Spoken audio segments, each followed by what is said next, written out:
गुरुपौर्णिमेनिमित्त मलकापूरहून 1300 भाविकांची पायी दिंडी शेगावात दाखल।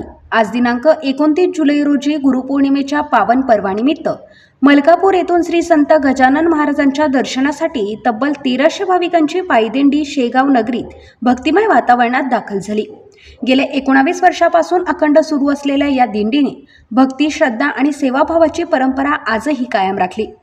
शेगाव शहरात आगमन झाल्यानंतर श्री वर्धमान भवन येथे सौ कोमल सचिन तायडे व श्री सचिन तायडे या दाम्पत्याच्या हस्ते दिंडीचे विधिवत पूजन करून भाविकांचे पुष्पवृष्टी व उत्साहात स्वागत करण्यात आले।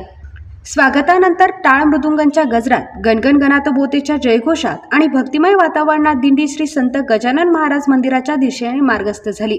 गुरुपौर्णिमेनिमित्त शेगावात देशभरातून हजारो भाविक दर्शनासाठी दाखल होत असतात। त्यामध्ये मलकापूरहून आलेल्या या 1300 भाविकांच्या पायी दिंडीने सर्वांचे लक्ष वेधून घेतले।